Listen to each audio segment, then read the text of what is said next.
Politics and Business TV. The headlines. Dangote officials, refiners tackle marketers over imported premium motor spirits. Vice President Kashim Shettima seeks regulatory alignment for an improved business environment. And Edo poll, former President Goodluck Jonathan sues for peace and neutrality. Details coming up shortly.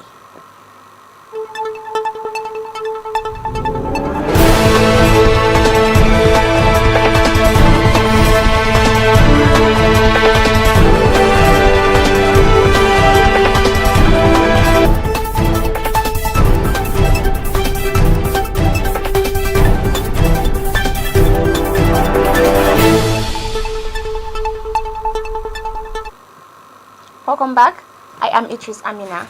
Now let's begin with the oil matters, where the domestic crude oil refiners and officials at the Dangote Petroleum Refinery have kicked against the commencement of the importation of premium motor spirits, popularly called petrol, by major oil marketers in Nigeria. Oil refiners allege that some imported fuels were of low quality when compared with the ones produced by the Dangote refinery, a position that was reiterated by officials of the $20 billion Lekki-based plant. It was reported on Wednesday that three major oil marketers were expecting vessels of imported petrol this week, bearing the unforeseen circumstances. The last said about 141 million liters of PMS are being conveyed to Nigeria by oil vessels following the full deregulation of the downstream oil sector by the federal government. They also noted that the recent hike in the pump prices of petrol produced by the Dangote refinery and released by the Nigerian National Petroleum Company Limited on Monday had allowed room for PMS imports. Reacting to this on Thursday, officials at the Dangote refinery and the Crude Oil Refiners Association of Nigeria tackled the marketers, stressing that aside from the fact that the situation would increase the demand for United States dollars, the imported fuels were of low quality. And in another development, Vice President Kashim Shettima has called for the alignment of Nigeria's regulatory practices with global standards to enhance the country's business environment. This is according to a statement issued by Special Advisor to the President on Presidential Enabling Business Environment Council and Investment, Dr. Jumoke Oduwole, on Friday. PEBAC was established in July 2016 to oversee interventions in Nigeria's business environment by removing bureaucratic obstacles and improving the ease of doing business. Speaking at the inaugural Regulators Forum of the PEBAC at the Presidential Villa on Thursday, Shettima emphasized the importance of transparency, trust, and efficiency among regulatory bodies. At the forum, Shettima, who also chairs the PEBAC, urged regulatory agencies to streamline their operations, eliminate overlaps, and align with President Bola Ahmed Tinubu's broader economic goals. He highlighted the need for Nigeria to boost its global competitiveness through improved regulatory frameworks. The forum provided a collaborative platform for regulators to address operational challenges and streamline processes that affect business operations in Nigeria. And meanwhile, former President Goodluck Jonathan has called on all political actors and stakeholders to work towards deepening the nation's democracy by prioritizing peace and security in the Edo governorship election on Saturday. Jonathan, in a statement by his media advisor Ikechukwu Eze in Abuja, urged politicians to pursue their interests within the confines of the law and refrain from activities that could undermine the peace and stability of the state. Jonathan also charged state institutions involved in managing the process of the election to maintain neutrality, to create a level playing field, and to ensure free and fair election. He said that the Edo election placed a moral burden on state agencies, especially the police and the Independent National Electoral Commission, to rise to their constitutional responsibilities as independent arbiters in Nigeria's democratic process. According to him, for democracy to endure, our leadership recruitment process must be devoid of all forms of manipulation, and state institutions have the obligation to guarantee peaceful, credible, and transparent elections. That's where citizens will be able to elect leaders of their choice who they will entrust with their legitimacy to deliver good governance, peace, and prosperity.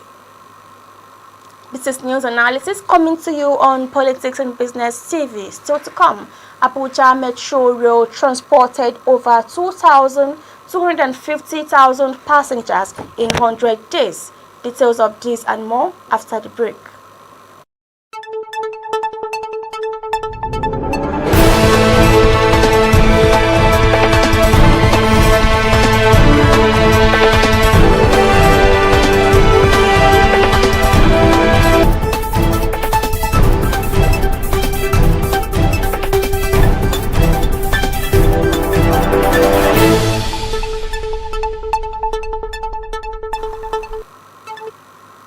Welcome back. Now, phase 1 of the Abuja Rail Mass Transit, otherwise called the Metro Rail, which began commercial operations on May 29, 2024, following its commissioning by President Bola Tinubu, has transported over 250,000 passengers in over 100 days of operations. An official of the China Civil Engineering Construction Company, John Shao, who constructed the first phase of the rail lines and operates the system, made this known on his X handle on Friday. Recall that President Tinubu approved the extension of free train rides on the Abuja Rail Mass Transit, otherwise called the Metro Rail, for the next 6 months until the end of the year, following the previous announcements by the FCT Minister Nyesom Wike granting willing commuters on the Metro Rail 2-month free ride. According to the CCECC officials, the rail system, consisting of 2 lines, has operated safely since beginning commercial operations, covering a total length of 45 kilometers across 12 stations and reaching a maximum commercial operations covering a total length of 45 kilometers across 12 stations and reaching a maximum speed of 100 kilometers per hour. He noted that the rail line connected the city center, the international airport, and Kopa satellite town, significantly reducing traffic congestion in the city. And now the Borno government says it has realized over 12 billion naira in cash and material donations for victims of the Alo Dam flood disaster in Maiduguri. The senior special advisor on media to Borno Governor Abdurrahman Bundi gave the updates on the donations for the Maiduguri Relief Fund on Thursday in Maiduguri. Bundi said the donations came from corporate entities, state governments, state and national assembly members, individuals, and non-governmental organizations. List of donors showed that the North-East Development Commission donated 3 billion naira and foodstuff, Aliko Dangote 2 billion naira, Aminu Dantata 1.5 billion naira, Mohammed Indimi 1 billion naira, among others. And in another news, the Nigeria Labour Congress said on Thursday it would meet with the federal government on how workers could survive the recent hike in the pump price of petrol. According to the labor movement, the current price of petrol has eroded the gains of the yet-to-be-implemented 70,000 naira new national minimum wage. President of NLC, Joe Ajero, who disclosed this at the opening ceremony of a 2-day workshop on minimum wage implementation, workshop Southern Zone, with the theme Strategies for Effective Implementation of the 2024 National Minimum Wage Act in Lagos, insisted that organized labor was deceived by President Bola Tinubu into accepting the 70,000 naira minimum wage to forestall petrol price increase. Advised the government to address the excruciating hunger, poverty, and frustration of Nigerians before things go out of hand, lamenting that Nigerians are really suffering. While giving insight into the conversations with President Tinubu before the 70,000 naira minimum wage was agreed, the NLC president lamented that Nigerians appear to have started adjusting to the situation on ground because the government had been distracting organized labor.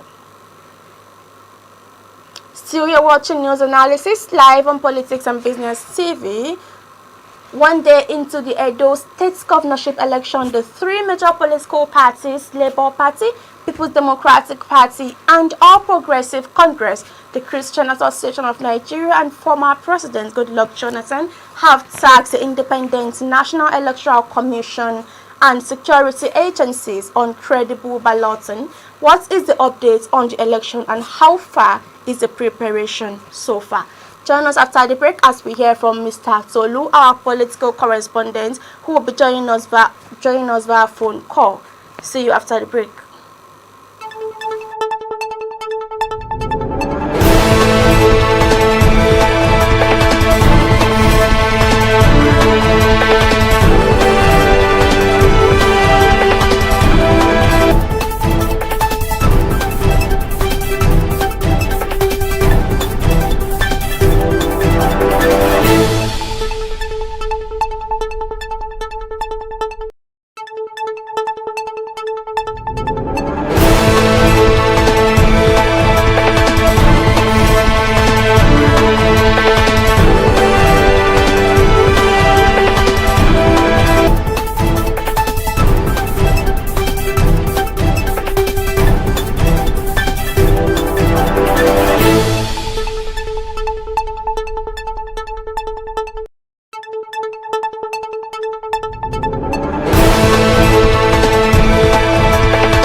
For Saturday's governorship election in Edo State, as campaigns ended on Thursday according to the timetable released by the Independent National Electoral Commission. Edo State government has also declared Friday, September 20th, a work-free day in the state to enable workers and other electorate travel to their voting areas ahead of the exercise. President Bola Tinubu has also called on all stakeholders in the upcoming Edo State governorship elections to conduct themselves peacefully and importantly. The election is scheduled for Saturday, September 21st, 2024. Tinubu implored the governorship candidates, political parties and supporters to respect the democratic process and the people's will. The Independent National Electoral Commission has issued a warning to political parties that their candidates and supporters for the upcoming governorship elections in Edo State, they are prohibited from wearing campaign attire or bringing campaign materials to polling units on election day. The Commission reminded all parties and candidates that official campaigning ends at midnight on Thursday, September 19, in line with the Electoral Act 2023. Now let's hear from Mr. Tolu, our political correspondent, who is live at Edo State. Good afternoon to you, Mr. Tolu. Hello? Good afternoon to you. Yeah, good afternoon. Amina, how are you? I'm fine. How is Edo State today and how is the election preparation? Well, right now the atmosphere is very cool. The preparation is on top gear. And the Independent Electoral Commission are up to the task as I'm speaking to you. So what is the update? What is the update? How is the community? How is the state so far? Are people moving around? Like I said, there is no any issue for now. Everybody is going about their businesses. And for the Independent Electoral Commission, they have distributed the non-sensitive materials, I think, since yesterday. So, because of the logistics for now, I think the sensitive material should be released maybe later today. For the security aspect of it, as at yesterday night, there was presence of military personnel in the state capital, in the city, yesterday evening. And I think they were deployed to complement the effort of the Nigerian police and the Nigeria Civil Defense in the area of security for the election. So would you say that the electoral bodies have everything put in place against tomorrow? I mean, in terms of security, in terms of all the materials needed for the election, everything is in place? Yes, as I'm speaking to you, everything is ready. It's on top of the gear for now. And, it's a true thing. The umpire will tell you they are prepared. And at the end of the day, another thing can come up. But as I'm speaking to you, with the situation on ground, the election seems to go smoothly tomorrow. So, okay, it is noted that 2.6 million people registered for the PVCs and 2.2 million collected the PVC. So what are your predictions on the upcoming election, considering in the past, in 2020, where it was only 24% of the people that collected their PVC came out for voting? What are your predictions on tomorrow's election? In fact, the way this election is organized is well organized, because the two major political parties, talking of People's Democratic Party and its candidate, Asua Ighodalo, and APC candidate Monday Okpobolo. The two of them they are from the same Edo Central. That is, the two of them are Asian, and with the political arithmetic, tomorrow election is going to be determined by that Asian Edo Central, which is Asian zone. Oh, you made mention of two major political parties, the APC and the PDP. Why did you leave the Labour Party behind? Is that Right. not The reason why I'm saying that it's two major contenders now is that the Labour Party candidate is from Edo North, and if you look at that arithmetic, I think it's not in the right direction to the people of Edo State, particularly the Asian clans. So you are trying to say that the votes are going to be divided between the PDP and the APC candidates? Actually, the way I read the political situation here, each political party has its own dominance of the zone. For instance, APC is in control of the North, Edo North, while PDP is in control of Edo Central. Okay. But unfortunately, the current serving senator from the Edo Central is a candidate of APC. Talking of Senator Monday Okpobolo. So automatically, the PDP zone or Strong O is likely to be affected by this election, while the Edo South, which is Benin City and other sides, will be a battleground for the two. So what is the position of the Labour Party candidates in this election? Well, the position of the Labour Party is that, like I told you, it's a competition, or let's say contention between the two major political parties, the PDP and the All Progressive Congress. Okay, so the Labour Party has no place. Okay, coming down to looking at the foundation, or let's say the background of the candidate of Labour Party, talking of Olumide Apata, I think the problem now is what we call the grassroots. I cannot really say.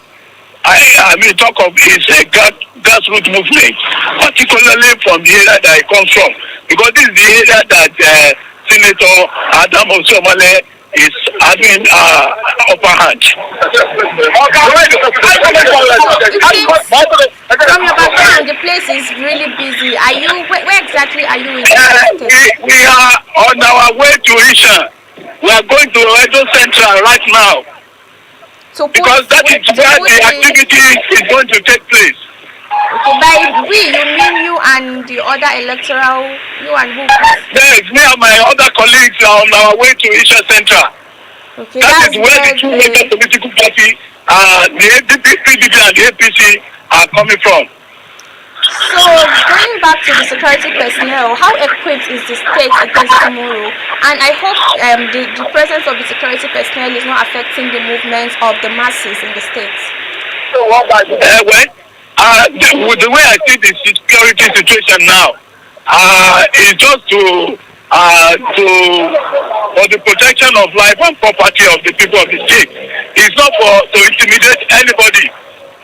So I assure the people of Edo State that the election tomorrow, by security on ground, is going to be a very safe one for everyone. We pray that everybody's hope for the election to be free and to be very fair. So, who is likely to support? Who is likely to succeed the governor? To succeed Governor Godwin Obaseki? Well, I don't want to be preemptive to announce the winner. The only body that is authorized to do so is Independent Electoral Commission. But like I told you, it's a balanced political game between the two political parties. And like you said about Labour Party, probably Labour Party might just be a spoiler to either of the two. I can predict that with the situation on ground, Labour Party will be a spoiler to either PDP or to APC. By spoiler, you mean? Is that what? I said Labour Party will be a spoiler. How? Yes, to either of the two parties now, with the way the thing is ongoing now, because probably Labour Party will get vote, and it's likely to affect the two political parties positively or negatively. Okay. So as you are moving, you are in a vehicle. As you are moving, how can you tell us what is happening? Yes, we are on our way to Isha Central, which is Isha, where the two gladiators are talking. Azoe Budalo and Senator Monday Okpebolo are from. So that's where the election. That's where everything. How will I put it? The place is going to be very busy and very. I think that is where the attention of all the Edo residents focus today. Okay. And tomorrow. All right. Thank you for joining us on the program, and we expect you to keep us updated on any happenings in the state. All right. Thank you so much. Make videos and take pictures, send to us, and just keep us updated about the happenings in the states from now till tomorrow and even after the election. We appreciate your presence. Thank you for joining us on the program. All right. Thank you so much. And that will be the size of our program for today. I am Idris Amina. Don't forget to subscribe, like, and always come back for more trending news on politics, business, and much more. Have a nice weekend. Bye for now.